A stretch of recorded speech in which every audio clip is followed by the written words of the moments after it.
रविचंद्रन अश्विन के बीच सीरीज में संन्यास की सच्चाई क्या है, कारण अब जाकर के सामने आई।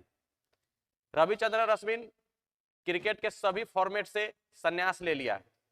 अब हम लोगों को रविचंद्रन अश्विन का कैरम बॉल, संकट मोचक भारत के लिए जो रहते थे कि किसी को विकेट ना मिले तो रविचंद्रन अश्विन को लगा दो विकेट मिलेंगे, अब वो सब हम लोगों को देखने को नहीं मिलेगा।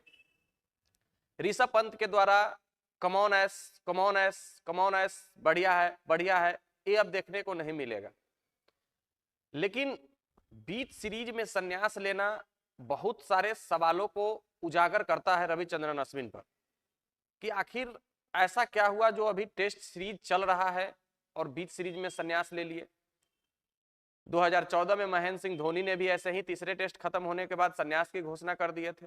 तो महेंद्र सिंह धोनी तो खैर इस फैसले के लिए जाने जाते हैं, उनके बारे में आज तक ना कोई कुछ पता लगा पाया है ना लगा पाएगा। लेकिन रविचंद्रन अश्विन जब संन्यास लेना था तो सीरीज के बाद लेते। सुनील गावस्कर साहब ने भी इस पर टिप्पणी किया है कि सिडनी में आपकी जरूरत पड़ सकती थी भारतीय टीम को, आप अचानक से संन्यास ले लिए। बहुत सारे एक्सपर्ट बहुत तरीके का सवाल उठा रहे हैं कि क्या गौतम गंभीर से कुछ बहसबाजी हुई रविचंद्रन अश्विन को, और ड्रेसिंग रूम में बात करते हुए देखा गया उंगली बता करके। क्या बात हुई, क्या रोहित शर्मा से कुछ बात हुई, या टीम मैनेजमेंट में सब चीज सही नहीं चल रहा है।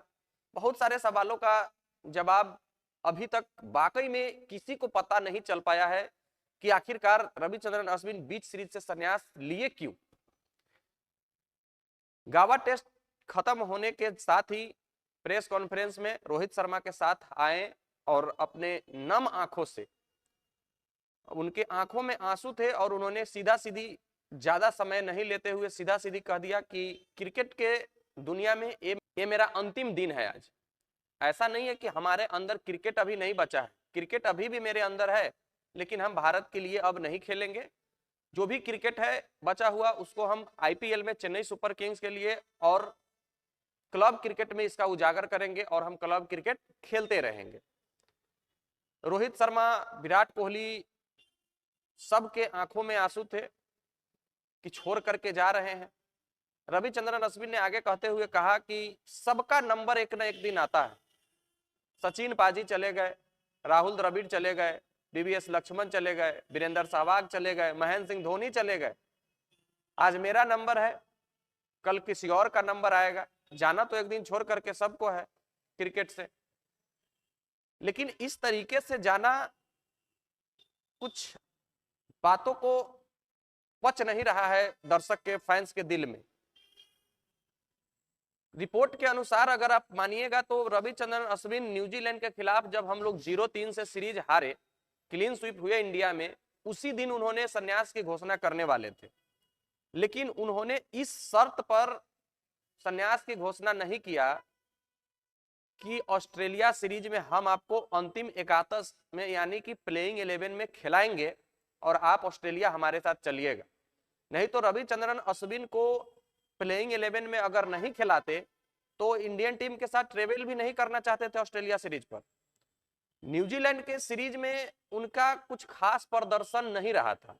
3 मैच उन्होंने खेला था और मात्र 9 विकेट हासिल कर पाए थे। वही वाशिंगटन सुंदर मात्र 2 मैच खेल करके 16 विकेट हासिल किए थे। इस चीज से वो मायूस तो थे ही, संन्यास की घोषणा उसी दिन वो करने वाले थे, लेकिन टीम मैनेजमेंट ने कहा कि नहीं, हमको आपको ऑस्ट्रेलिया में जरूरत है, आपको ऑस्ट्रेलिया हम लेकर जाना चाहते हैं। ऑस्ट्रेलिया आए।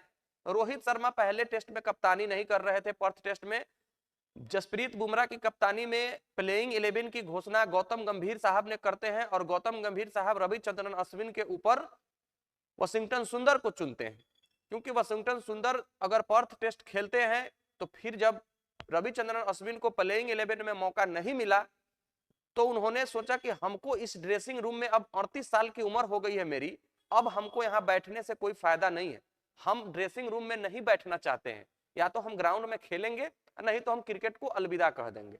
अगर आप लोगों को मेरी जरूरत नहीं है तो हम, इससे बेहतर है कि क्रिकेट को ही छोड़ दे। तो पर्थ टेस्ट के बाद भी उनके मन में आया कि नहीं, अब हमको संन्यास ले लेना चाहिए।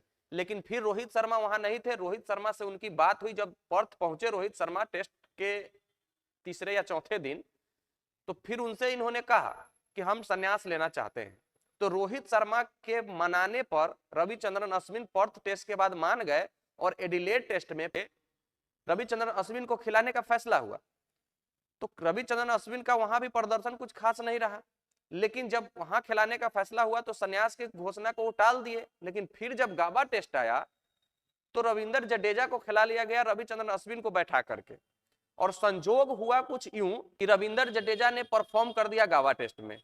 तो रविचंद्रन अश्विन को अब लगा कि जब गाबा टेस्ट में रविंद्र जडेजा परफॉर्म कर दिए हैं तो आगे आने वाले टेस्ट में मेलबर्न और सिडनी में अब हमारा पत्ता साफ ही समझिए, क्योंकि खेलेगा तो कोई एक ही स्पिनर, और जब 77 रनों की पारी पहली पारी में खेले हैं रविंद्र जडेजा, तो रविंद्र जडेजा को पहला प्रायोरिटी दिया जाएगा मेलबर्न टेस्ट में, ना कि हमको।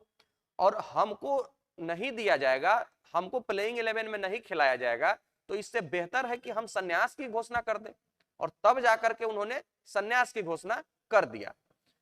इसके अलावा और भी कारण है उनके संन्यास लेने का। ऑस्ट्रेलिया सीरीज के बाद अब भारतीय टीम का जो टेस्ट मैच है वो जून जुलाई में इंग्लैंड के खिलाफ इंग्लैंड में खेला जाना है।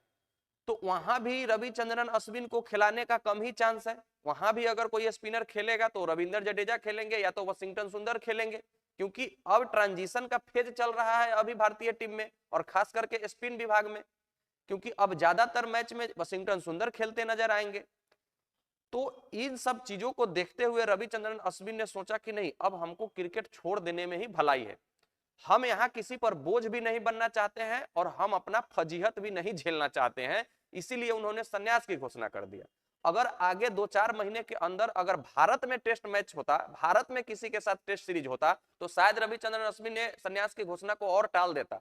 लेकिन अभी साल भर के अंदर में लगता है 10 महीने के अंदर में कोई भी टेस्ट सीरीज भारत को भारत में नहीं खेलना है, तो यहाँ पर रविचंद्रन अश्विन का कोई औचित्य ही नहीं बनता है। तो उन्होंने सोचा कि नहीं, हम संन्यास की ही घोषणा कर देते हैं, और इसीलिए उन्होंने संन्यास की घोषणा किया।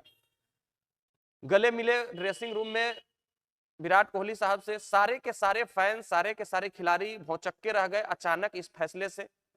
ऑस्ट्रेलिया के कप्तान पैट कमिंस और नाथन लियोन साहब ने अपनी पूरी टीम का साइन किया हुआ जर्सी भेंट किया उनको, और बहुत बहुत धन्यवाद दिया, अलविदा कहा कि इनका जो योगदान है भारतीय क्रिकेट में वो अविश्वसनीय है।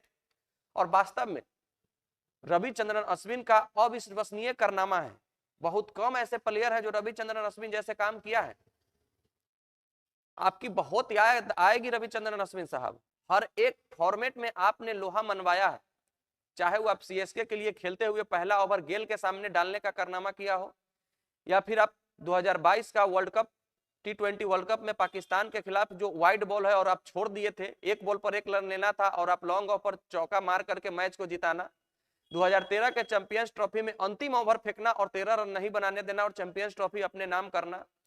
चेन्नई में जब बांग्लादेश के खिलाफ 44 रन पर 6 विकेट भारत के गिर गए, वहां आपका शतक लगाना, आपका अविश्वसनीय योगदान है। पिछले टेस्ट सीरीज में ऑस्ट्रेलिया के खिलाफ हनुमा विहारी के साथ सिडनी टेस्ट ड्रॉ करवाना, मतलब अनगिनत 37 5 विकेट हॉल लेना, 11 बार मैन ऑफ द सीरीज का पुरस्कार जीतना, अविश्वसनीय है। भारत की धरोहर है आप, और हमेशा रहिएगा। लेकिन चेन्नई सुपर किंग्स के लिए अब उनका पूरा फोकस होगा। उन्होंने बताया कि हम अब क्लब क्रिकेट और सीएसके के लिए लंबे समय तक खेलना चाहते हैं। अगर उनका प्रदर्शन अच्छा रहता है तो जरूर सीएसके उनको रिटेन करना चाहेगी। रविंद्र जडेजा को मिस करते हुए कहा कि हमने सबसे ज्यादा जोरी में जो गेंदबाजी किए हैं उन्होंने रविंद्र जडेजा के साथ किए हैं, और फिर से हम लोग रविंद्र जडेजा और रविचंद्रन अश्विन चेन्नई की टीम में वापस आ गए हैं। 587 विकेट टेस्ट क्रिकेट में दोनों ने मिलकर एक साथ लिया, ये भी एक रिकॉर्ड है। 38 साल की उम्र हो गई थी। अनिल कुंबले ने भी 38 साल की उम्र में संन्यास लिया था। रविचंद्रन अश्विन ने भी 38 साल की उम्र में संन्यास लिया है। लेकिन मुझे खुशी है कि इस बात पे कि मुझे बहुत सारे दोस्त मिले, मैं सबको अभी छोड़ करके जा रहा हूं। खास करके विराट कोहली, रोहित शर्मा, अजिंक्य रहाणे, चेतेश्वर पुजारा, इन सब के साथ मेरा जो बॉन्डिंग है वो अविश्वसनीय है। रविचंद्रन अश्विन भारत के धरोहर है, गोट है और हमेशा रहेंगे। आपका इस पर क्या राय है? क्या कोई भारतीय टीम मैनेजमेंट में कोई कलह के कारण रविचंद्रन अश्विन संन्यास लिए हैं, या उनका संन्यास लेना अभी जायज था? कमेंट जरूर कीजिएगा। मिलते हैं फिर नेक्स्ट वीडियो में, जब तक के लिए बेस्ट ऑफ लक। धन्यवाद। जय हिंद।